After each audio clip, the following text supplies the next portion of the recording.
Watchman सिर्फ एक normal comics या मूवी नहीं है, बल्कि ये अपने आप में एक रिवॉल्यूशन है। कोई भी डाई हार्ड कॉमिक्स फैन या die hard super hero fans की फेवरेट में से होती है वॉचमैन। आखिर क्या है वॉचमैन में, क्यों इसे लोग इतना पसंद करते हैं? बहुत से नए सुपर हीरो फैंस को शायद इसके बारे में पता भी ना हो, और कुछ पुराने लोग जो वॉचमैन से इंट्रोड्यूस ही हुए मूवी के कारण, जो उन्हें 3 घंटे की बोरिंग मूवी लगी। पर यह कहानी अपने ज़माने से बहुत बहुत आगे थी। नमस्ते दोस्तों, वेलकम टू कॉमिक्सोपीडिया और मैं हूं आपका होस्ट गुलशन। और आज के इस स्पेशल वीडियो में हम जानेंगे वॉचमैन यूनिवर्स को स्टार्टिंग से, ज़ीरो से, और बात करेंगे उसके फिलॉसफीज़ के बारे में, उसकी स्टोरी के बारे में और उसकी रियल मीनिंग के बारे में। और हम स्टार्ट करेंगे वॉचमैन कॉमिक्स से, जहां से इस ग्रेट सागा की शुरुआत हुई। तो आगे बढ़ने से पहले मैं बता दूं कि यहाँ पर बहुत भर भर के स्पॉयलर्स आने वाले हैं, तो यहाँ से आगे आप अपनी जिम्मेदारी से बढ़ें।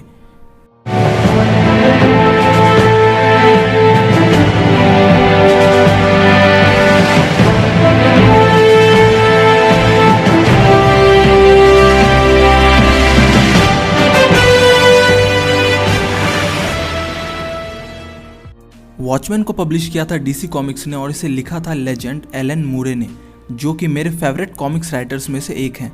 वॉचमैन एक आइडिया है कि अगर सुपर हीरोज रियल लाइफ में एग्जिस्ट करते तो क्या उन पर यहाँ की सोसाइटी, पैसे, पावर, पॉलिटिक्स और फैमिली प्रॉब्लम्स का भी इफेक्ट होता, और वो होता तो कैसा होता। ये कॉमिक्स हमें यही बताना चाहती है। वॉचमैन का सिंबल है ये हैप्पी स्माइली फेस पर एक ब्लड ड्रॉप के साथ, जहाँ स्माइली फेस हमें ये बताता है कि हमारे नॉर्मल कॉमिक्स के सुपर हीरोज़ इतने पॉजिटिव होते हैं, कभी हारते नहीं, उनमें कोई कमी नहीं होती। वहीं इस स्माइली पर एक ब्लड ड्रॉप ये दिखाता है कि वॉचमैन के सुपर हीरोज़ ऐसे नहीं हैं, उनमें कमियां हैं, उनमें फ्लॉज है और वो डार्क हैं। वॉचमैन की कहानी है 80 के दशक के अमेरिका की, जहां कोई भी मास्क लगाकर सुपर हीरोज़ बन जा रहा है, जिससे परेशान होकर गवर्नमेंट ने सुपर हीरोज़ पर बैन लगा दिया और अब सारे सुपर हीरोज़ का करियर ख़त्म हो चुका है। सभी सुपर हीरोज़ ऑलमोस्ट रिटायर ले चुके हैं। सिर्फ 2 सुपर हीरोज़ लीगली एक्टिव हैं, डॉक्टर मैनहट्टन और कॉमेडियन, वो भी गवर्नमेंट के अंदर रहकर काम करते हुए। इन सब के पास कोई सुपर पावर्स नहीं है सिवाय डॉक्टर मैनहट्टन के, जो कि एक न्यूक्लियर एक्सीडेंट के कारण गॉड लेवल सुपर पावर हासिल कर लेते हैं। डॉक्टर के कारण यूएसए एडवांस है, उनके आइडियाज़ को यूज़ करके अमेरिका वियतनाम वॉर जीत जाता है। इलेक्ट्रिकल कार्स आम हो चुकी हैं, इवन चिकन को जेनेटिकली मॉडिफाइड करके 4 लेग वाले चिकन लोग खा रहे हैं। दूसरा कैरेक्टर है कॉमेडियन, जो अब गवर्नमेंट के लिए उनके इलीगल वर्क्स को अंजाम देता है और उनके स्कैम घोटालों को छुपाता है। एक female super hero Silk Spectre, जो कि एक ज़माने में हॉट मॉडल या सेक्स सिंबल हुआ करती थी, वो अब अपनी बेटी को भी सिल्क स्पेक्टर 2 बनाना चाहती है। फोर्थ कैरेक्टर है ओzymandias, जो अपने ही सुपर हीरो वाले एक्शन फिगर्स और मर्चेंडाइज को बेचकर अमीर बन गया है। 5वां कैरेक्टर है रॉरशैक, इनके ग्रुप का ऐसा सुपर हीरो जो अभी तक खुद को रिटायर नहीं मानता है और रात के अंधेरे में मास्क पहनकर अभी भी क्रिमिनल से लड़ता है। कहानी स्टार्ट होती है अमेरिका और रसिया के कोल्ड वॉर से। दोनों कंट्रीज़ में बहुत टेंशन है और कभी भी न्यूक्लियर हमला हो सकता है, और इन्हीं सब के बीच कॉमेडियन का मर्डर हो जाता है और इस मर्डर को इन्वेस्टिगेट करता है रॉरशैक। रॉरशैक का रियल नेम है वॉल्टर कोवैक्स, जो कि एक सनकी साइको लोनर है। रॉरशैक का मास्क ब्लैक एंड वाइट है, जो सिंबल है अच्छाई और बुराई का। जो ब्लैक यानी बुराई होगी उसे वो पनिश करेगा। रॉरशैक की मॉम एक प्रोस्टिट्यूट थी और इसलिए रॉरशैक का सारा बचपन गालियाँ और वायलेंस के बीच ही बीता, इसलिए वो और भी मेंटली डिस्टर्ब रहता है और वो अपना सारा गुस्सा क्रिमिनल्स पर निकालता है। रॉरशैक विजिलेंटी बना था एक लेडी के मर्डर के न्यूज़ को जान के, पर उसका दिमाग तब खराब हुआ जब उसके सामने एक छोटे बच्चे का मर्डर हो गया। इससे वो इतना डिस्टर्ब हो गया कि उसके बाद से उससे दुनिया में बस 2 तरह के लोग और दुनिया 2 तरह की दिखने लगी, अच्छे और बुरे, और उसे किसी भी हालत में बुराई को ख़त्म करना है। अगर आप सोच रहे हो कि ये एक आइडियल सुपर हीरो है तो आप गलत हैं। रॉरशैक दूसरों के घरों में घुसकर खाना खा जाता है, बुजुर्गों से उसे कोई हमदर्दी नहीं है और इन्फॉर्मेशन निकलवाने के लिए वो किसी भी इनोसेंट को हानि पहुंचा सकता है। वो दूसरे लोगों को पैरासाइट्स कहता है, पर रियल में वो खुद एक पैरासाइट है जो दूसरों का खाना खा के, दूसरों पर गुस्सा निकाल के अपनी ज़िंदगी चला रहा है। उससे बदबू आती है। वो कोई कूल सुपर हीरो नहीं, बल्कि एक मेंटली डिस्टर्ब साइको है, जिसका इंसानियत से विश्वास उठ चुका है और वो किसी भी कीमत पर बस एविल को ख़त्म करना चाहता है, चाहे वो जैसा हो। पर रॉरशैक ने कॉमेडियन के मरने के पीछे की कंस्पिरेसी ढूंढ निकाली और इस कंस्पिरेसी ने पूरी दुनिया को हिला दिया। दूसरी ओर डॉक्टर मैनहट्टन एक गॉड लाइक सुपर बीइंग है जो टेलीपोर्ट हो सकता है, सन पर जा सकता है, मार्स पर जा सकता है। उसे फ्यूचर, पास्ट, प्रेजेंट सब के बारे में पता है। उसे एटम से लेके इलेक्ट्रॉन तक और मार्स की ज्योग्राफी से लेके अर्थ की जियोलॉजी तक सब पता है। क्योंकि उसे पास्ट, फ्यूचर सब पता है तो वो कहता है कि हम पपेट्स हैं किसी स्टोरी के कैरेक्टर्स की तरह। कुल मिलाकर वो इंसानों की फीलिंग जैसे लालच, दया, एडवेंचर से बहुत ऊपर उठ चुका है और इंसान उसके सामने किसी कम डेवलप्ड सिविलाइजेशन की तरह है। वो इंसानों से अब खुद को रिलेट नहीं कर पाता।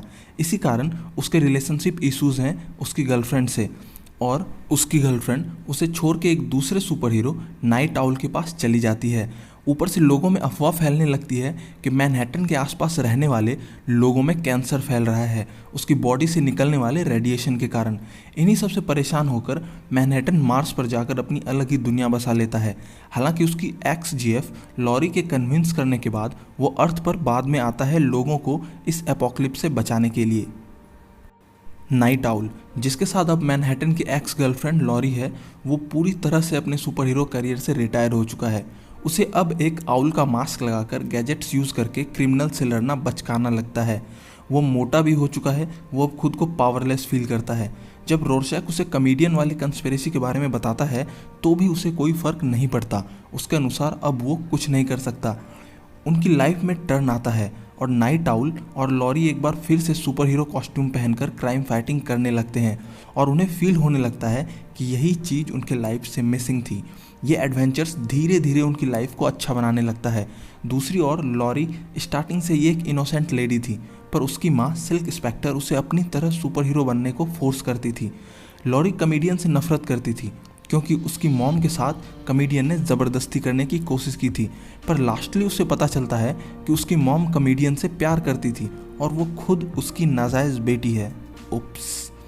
ये रिवील होने के बाद उसका इनोसेंस, उसके सपने सब खत्म हो जाते हैं क्योंकि अब उसे इस सच्चाई के साथ पूरी लाइफ जीनी है कि दुनिया में वो सबसे ज़्यादा जिसे हेट करती है वो उसका असली बाप है। तो एट लास्ट हमें सबसे बड़ी कंस्पिरेसी के बारे में पता चलता है जिसके पीछे था मास्टरमाइंड ओzymandias। ओzymandias सबसे स्मार्टेस्ट रिटायर्ड सुपर हीरो था और सबसे अमीर भी। उसका आइडिया बड़ा अजीब था। अलेक्जेंडर द ग्रेट या किसी फेराओ की तरह अपने अनुसार वो पूरे वर्ल्ड को एकजुट करना चाहता था और उसे अपने तरीके से रीडिज़ाइन करना चाहता था और इसके लिए उसने अपने प्राइवेट आइलैंड पर साइंटिस्ट की टीम की हेल्प से एक स्क्विड सा मॉन्स्टर बनाया। ओzymandias का सीधा सा फंडा था, दो झगड़ने वाले लोगों को एक कॉमन दुश्मन दो और वो एक दूसरे से झगड़ना भूलकर उस कॉमन एनिमी के खिलाफ लड़ेंगे। उसका प्लान था इस बड़े मॉन्स्टर को न्यूयॉर्क की सड़कों पर छोड़ना ताकि पूरे वर्ल्ड को ये लगे कि ये एक एलियन अटैक है और वो आपस में न्यूक्लियर वार के झगड़ों से निकलकर एकजुट हो जाएं। और जब कमेडियन को इस प्लान का पता चला तो उसने उसे मरवा दिया। डॉक्टर मैनहट्टन को रास्ते से हटाने के लिए उसने कैंसर वाली अफवाह फैलाई और डॉक्टर भी मार्स पर चले गए। इसके बाद रोरशैक को जब इसकी खबर लगी तो उसने उसे जेल में डलवा दिया और एक शूटर को हायर करके खुद पे गोली भी चलवाई ताकि कोई उस पर शक ना करे। इसके बाद उस जायंट मॉन्स्टर को न्यूयॉर्क में टेलीपोर्ट करवा दिया गया जिसके कारण 3 मिलियन से भी ज़्यादा लोग मारे गए। सारे कंट्रीज़ को यही लगा कि ये एक एलियन अटैक है और सारी countries cold war, nuclear war ये सब भूलकर एकजुट हो गए पूरे अर्थ के लिए। बड़ा अजीब और ख़तरनाक प्लान था ये, पर यह प्लान कामयाब हो गया। हालांकि बाकी सारे सुपर हीरोज़ इसे रोकने में नाकामयाब हुए जो उनके सुपर हीरो पर क्वेश्चन मार्क था।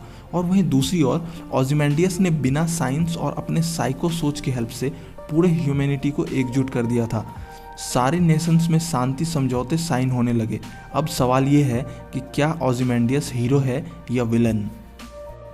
कंट्रीज आपस में झगड़ रही थी, न्यूक्लियर वार होने को था। उसने 3 मिलियन लोगों को मारकर पूरे वर्ल्ड को बचा लिया। उसके अनुसार उसने वो गंदा काम किया जो जरूरी था और किसी और को इसे करने की हिम्मत नहीं थी या किसी और को अब करने की ज़रूरत नहीं पड़ेगी। तो आपकी नज़र में ओzymandias क्या था, एक हीरो या एक विलन?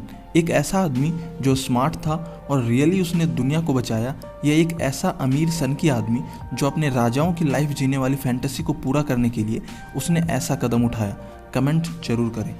भले ही दूसरे लोग इस घटना को अच्छा या बुरा कहे, पर रोरशैक उसकी नज़र में तो ये एक एविल है और अब उसे इस कंस्पिरेसी को पूरी दुनिया के सामने लाना है।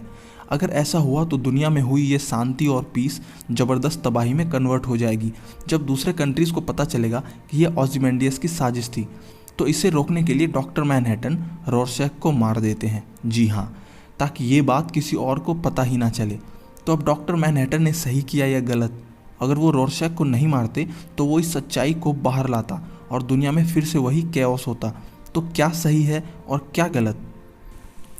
आगे हमें पता चलता है कि मरने से पहले रॉरशैक ने इस कंस्पिरेसी के बारे में पूरी एक डायरी लिखी थी जो उसने एक जर्नलिस्ट को भेज दिया था। और ये सारे इंसिडेंट्स जो अभी हमें पता चले, ये सारी चीज़ें रॉरशैक के डायरी के अंदर ही थी। तो अब उस जर्नलिस्ट के ऊपर है कि वो सच्चाई को दुनिया के सामने लाता है या नहीं। और हम सारे लोग जो इस कॉमिक्स को बंद कर रहे हैं वो जर्नलिस्ट के प्लेस पे हैं और यही कॉमिक्स ख़त्म हो जाती है। इसकी एंडिंग आपके ऊपर है। हो सकता है ये सच्चाई सामने आ गई हो और जैसा रॉरशैक ने सोचा था वैसे ही ओzymandias को पनिशमेंट मिला हो, भले ही इसका रिजल्ट एक न्यूक्लियर वॉर ही क्यों ना हो। या शायद ये बात कभी बाहर ही नहीं आई और अब दुनिया ओzymandias के सपनों की दुनिया के अनुसार चल रही है, भले ही उसके पीछे 3 मिलियन लोगों का खून हुआ हो। ये सारे कैरेक्टर्स हम इंसानों के अलग अलग सोच को दिखाते हैं। जैसे कुछ लोग रॉरशैक की तरह होंगे जो बस गुड और एविल देखते हैं, तो कुछ लोग डॉक्टर मैनहट्टन की तरह जिसे इस दुनिया इंसान बड़े अजीब लगते हैं, कॉम्प्लेक्स लगते हैं। या ओzymandias की तरह जो अपनी ड्रीम को पूरा करने के लिए किसी भी हद तक जा सकता है। या नाइट आउल और लॉरी की तरह जो एक बार फिर से सुपर हीरोज़ बनकर अपनी लाइफ जी रहे हैं, भले ही ये चीज़ खतरनाक और बचपना क्यों ना हो, पर ये उन्हें नई ज़िंदगी दे रहा है। ये कैरेक्टर्स रिप्रेजेंट करते हैं होप को, उम्मीद को, प्यार को, कि चाहे ह्यूमैनिटी कितनी भी गिर गई हो पर प्यार, बचपना, होप ये सब उन्हें ज़िंदा रखती है, लाइफ जीने का मकसद देती है।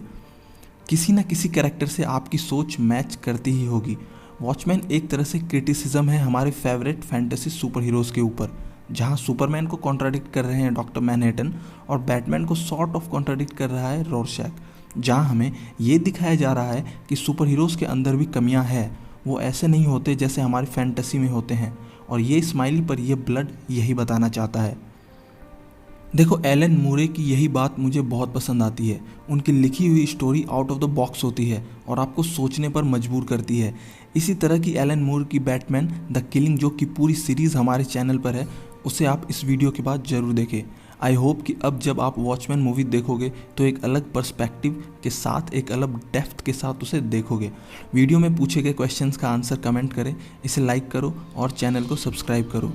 मेरा नाम है Gulshan and you are watching Comicsopedia. See you again.